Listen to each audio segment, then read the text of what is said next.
Very good morning to all of you. Myself Manoj Kumar Sharma, lecturer commerce, working in Government Model Senior Secondary School, Mubarakpur.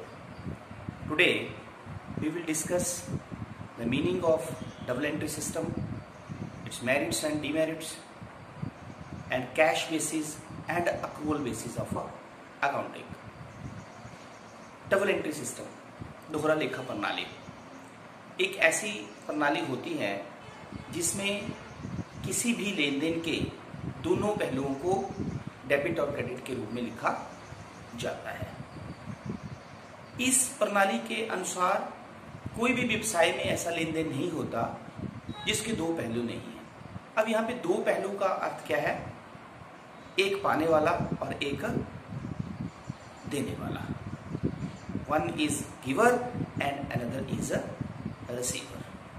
और इन दोनों पहलुओं को हम जो है वो डेबिट और क्रेडिट के रूप में जिस प्रणाली के अंतर्गत लिखते हैं उसे हम दोहरा लेखा प्रणाली कहते हैं। मैं एक छोटा सा एग्जांपल आपके लिए लेता हूं। मान लो हमारे पास है cash paid to Hari. Suppose cash paid to Hari ₹200। अब इस लेन देन से क्या हुआ कि एक कैश व्यवसाय से गया और हरि को ये कैश दिया गया। ये दो पहलू हुए। Something is coming and something is going. कुछ आ रहा है, कुछ जा रहा है। प्रत्येक लेन देन के दोनों पहलू, डबल एंट्री, दोनों पहलुओं को दो खातों में लिखना ही दोहरा लेखा प्रणाली कहलाती है। इसका मतलब क्या हुआ कि जब हम इस लेन देन को प्रारंभिक लेखे की पुस्तक रोजनामचा में लिखेंगे तो हम कैश अकाउंट और हरी अकाउंट को डेबिट और क्रेडिट के रूप में इसे हम लिखेंगे। तो इसे हम कहते हैं दोहरा लेखा प्रणाली। तो दोहरा लेखा प्रणाली से क्या अभिप्राय हुआ? It is the system in which both the aspects debit as well as credit are recorded in the books of accounts. It records the transactions relating to all the accounts, whether personal, real and nominal। अर्थात दोहरा लेखा प्रणाली एक ऐसी प्रणाली है जिसमें व्यक्तिगत, वास्तविक, अवास्तविक खातों से संबंधित सभी लेन देनों को डेबिट और क्रेडिट के रूप में लिखा जाता है। इसे हम कहते हैं दोहरा लेखा प्रणाली। नेक्स्ट अब हम डिस्कस करते हैं कि दोहरा लेखा प्रणाली के क्या लाभ हैं। नंबर 1, जैसे keeps complete record of each transactions. पूरा लेखा रखना। दोहरा लेखा प्रणाली के अंतर्गत प्रत्येक लेन देन का जो है वो चाहे वो व्यक्तिगत खाते से रिलेटेड है, चाहे वो वास्तविक खाते से संबंधित है या वो अवास्तविक खाते से संबंधित है, उसका लेखा किया जाता है। इसमें प्रत्येक खाते के दोनों पहलुओं को लिखा जाता है।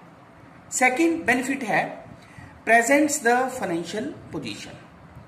दोहरा लेखा प्रणाली की सहायता से जो है वो रोजनामचा के बाद खाता बही के बाद तलपट बनाया जाता है और तलपट के बाद जो है वो अंतिम खाते बनाए जाते हैं, जिसके अंतर्गत जो है वो स्थिति विवरण बनाया जाता है और स्थिति विवरण की सहायता से जो है वो किसी भी व्यवसाय की फाइनेंशियल पोजीशन, वित्तीय स्थिति का पता लगाया जा सकता है।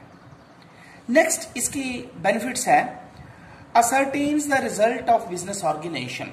किसी भी व्यवसायिक संगठन का जो रिजल्ट है, लाभ या हानि है, उसको ज्ञात करना। तो दोहरा लेखा प्रणाली की सहायता से ये दोहरा लेखा प्रणाली में जो है वो व्यापारिक खाता, लाभ हानि खाता बनाया जाता है, जिसके द्वारा जो है वो व्यवसाय का शुद्ध लाभ और शुद्ध हानि जो है वो ज्ञात किया जा सकता है। नेक्स्ट बेनिफिट है फैसिलिटेट्स कंपैरिजन। तुलना में सहायक।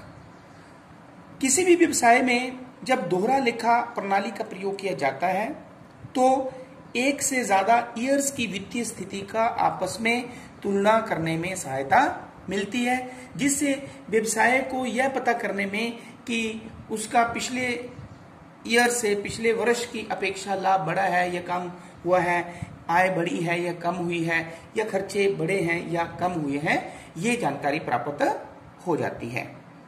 नेक्स्ट बेनिफिट है चेक्स अरिथमेटिकल एक्यूरेसी। दोहरा लेखा प्रणाली के अंतर्गत व्यवसायिक लेन देनों को रोजनामचा में लिखने के पश्चात खाता बही में लिखा जाता है और खाता बही में लेन देनों को लिखने के बाद उन्हें उनकी सहायता से तलपट बनाया जाता है। अब तलपट एक ऐसी ट्रायल बैलेंस एक ऐसी स्टेटमेंट होती है जो अरिथमेटिकल एक्यूरेसी बताती है कि क्या हमने जो भी लेन देन लिखे हैं वो लेन देन जो है वो हमने सही लिखे हैं या गलत लिखे हैं। ठीक है, नेक्स्ट है हमारे पास रिलायबिलिटी, विश्वसनीयता। दोहरा लेखा प्रणाली के अंतर्गत जब व्यावसायिक लेन देनों को लेखा पुस्तकों में लिखा जाता है तो एक वैज्ञानिक पद्धति का, नियमों का, सिद्धांतों का पालन किया जाता है, जिसके अंतर्गत जो है वो दर्शाई गई सूचनाएं जो हैं वो विश्वसनीय होती हैं, निर्णय लेने में जो है वो बहुत सहायक होती हैं। ठीक है, नेक्स्ट बेनिफिट है डबल एंट्री सिस्टम का, reduces errors and other irregularities. इसमें गलतियों की संभावना जो है वो बहुत कम होती है, क्योंकि दोहरा लेखा प्रणाली में प्रत्येक लेन देन के दोनों पहलुओं को डेबिट और क्रेडिट में, मतलब दोनों खातों को डेबिट और क्रेडिट के रूप में जो है वो लिखा जाता है। इसलिए जो है वो गलतियां होने के चांसेस जो हैं वो बहुत ही कम हो जाते हैं। ठीक है, अब हमारे पास जो है वो बेनिफिट्स के साथ साथ दोहरा लेखा प्रणाली में कुछ दोष भी पाए जाते हैं, डीमेरिट्स भी हैं, जिसके अंतर्गत हमारे पास नंबर 1 है डिफिकल्टी इन करेक्टिव एक्शंस। मतलब हम जो है सुधारात्मक कार्यवाही एक ही दम नहीं कर सकते हैं। कैसे? दोहरा लेखा प्रणाली में जब हम वित्तीय विवरण बनाते हैं तो वो वित्तीय विवरण जो है वो वर्ष के अंत में बनाए जाते हैं। इसलिए जब वर्ष के अंत में वित्तीय विवरण बनाए जाते हैं और हमें किसी गलती का पता चलता है तो हम उसमें उसी समय जो है वो उसका सुधार नहीं कर सकते। क्यों? क्योंकि वो गलती हमें कब पता चलती है? Expiry of the accounting period, जो अकाउंटिंग पीरियड है उसके बाद हमें पता चलता है, इसलिए हमें उसमें जो है वो सुधार नहीं कर सकते। नंबर 2 है हमारे पास no record of all the business activities.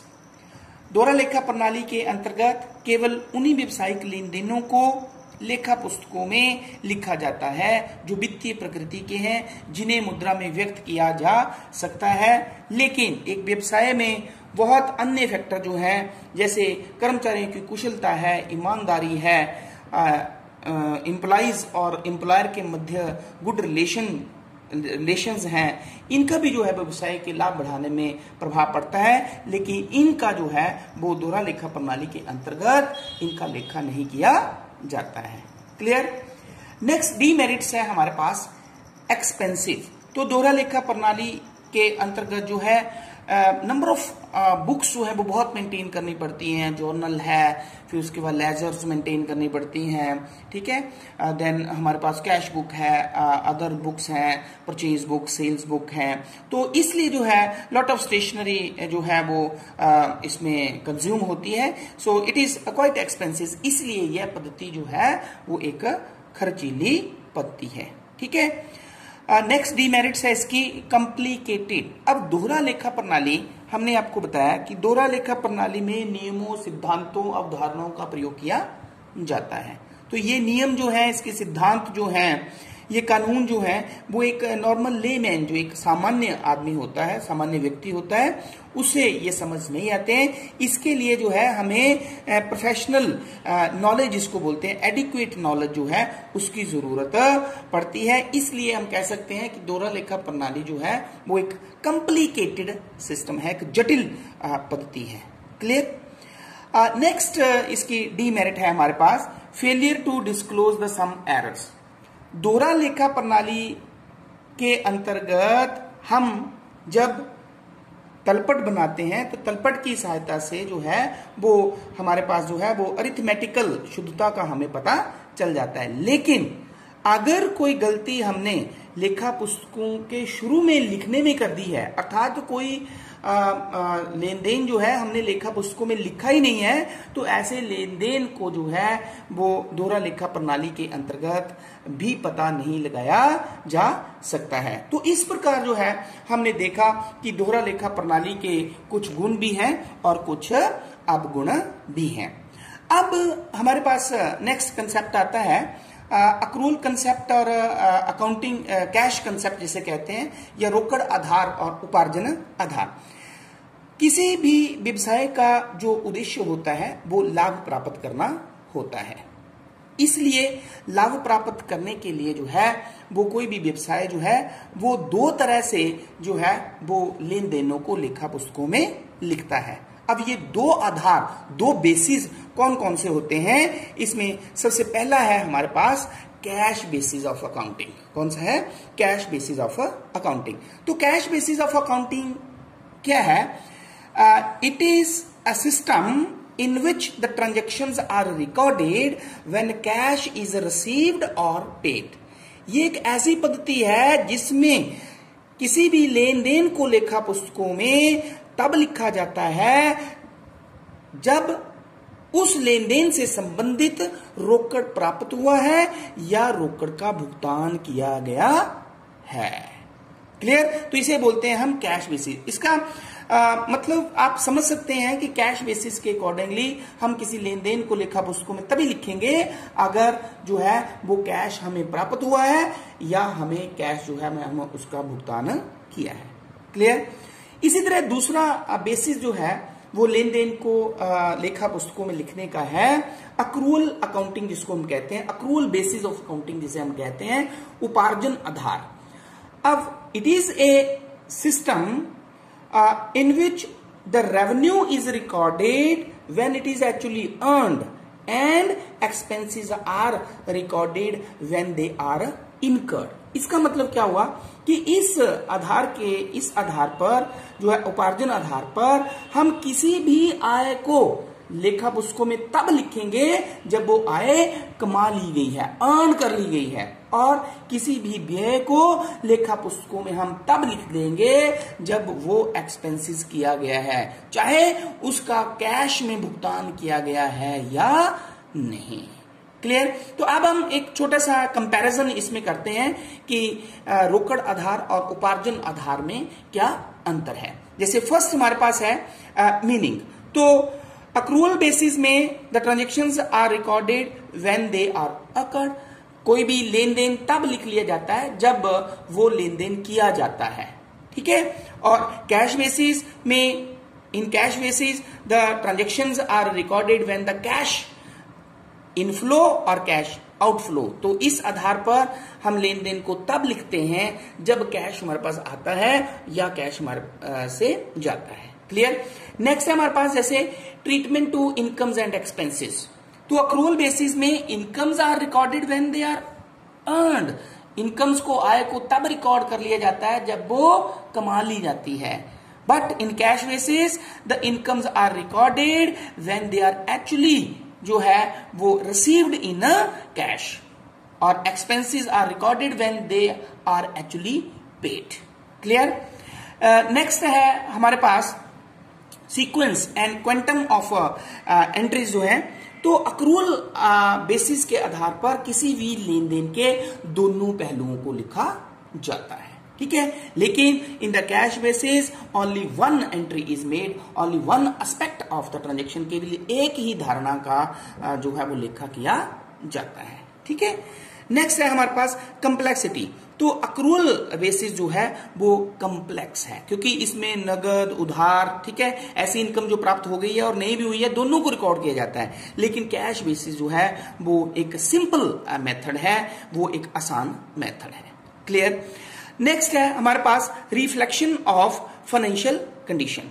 तो उपार्जन आधार जो है वो किसी भी व्यवसाय की सही प्रॉफिटेबिलिटी, लाभार्जन क्षमता को दिखाता है, क्योंकि इसमें दोनों तरह के नगद भी, उधार लेन देनों को लिखा जाता है। लेकिन जो रोकड़ आधार है उससे जो है वो सही वित्तीय स्थिति या लाभार्जन क्षमता का पता नहीं लगाया जा सकता है, क्योंकि उसमें सिर्फ नगद लेन देनों को लिखा जाता है, उधार लेन देनों को नहीं लिखा जाता। नेक्स्ट है हमारे पास स्टैच्यूटरी रिकॉग्निशन, मान्यता जिसको बोलते हैं, वैधानिक मान्यता। तो जो उपार्जन आधार है उसे income tax act, company act जो है, या जिसे हम जनरल एक्सेप्टेड अकाउंटिंग प्रिंसिपल्स जिसे बोलते हैं, उसके अंतर्गत मान्यता प्राप्त है। लेकिन जो कैश बेसिस है उसे जो है वो company act, income tax act, या जिसे हम जनरल अकाउंटिंग एक्सेप्टेड प्रिंसिपल्स कहते हैं, उनके द्वारा मान्यता प्राप्त नहीं है। क्लियर। लास्ट इसमें डिफरेंस हमारे पास है प्रेफर्ड, किसके द्वारा जो है वो मान्यता प्रेफर किया जाता है। तो अक्रूवल बेसिस जो है वो बेसिकली फाइनेंशियल या प्रॉफिट मेकिंग ऑर्गेनाइजेशन जो होते हैं, लाभ कमाने वाली संस्थाएं जो होती हैं, उनके द्वारा ये प्रणाली का जो है वो प्रयोग किया जाता है। लेकिन जो कैश बेसिस होती है उसका प्रयोग जो है वो छोटे व्यवसायों के लिए या नॉट फॉर प्रॉफिट ऑर्गेनाइजेशन, जो लाभ न कमाने वाली संस्थाएं होती हैं, उनके द्वारा जो है वो इनका जो है वो प्रयोग किया जाता है। तो इस प्रकार जो है हमने आज के इस वीडियो में डबल एंट्री सिस्टम किसे कहते हैं, डबल एंट्री सिस्टम की क्या मेरिट्स हैं, क्या डीमेरिट्स हैं, और अक्रूवल बेसिस और कैश बेसिस का क्या मीनिंग है और क्या उनमें डिफरेंस है। तो मैं आशा करता हूं कि ये कंसेप्ट आपको अच्छी तरह से समझ में आ गया होगा। Thank you very much.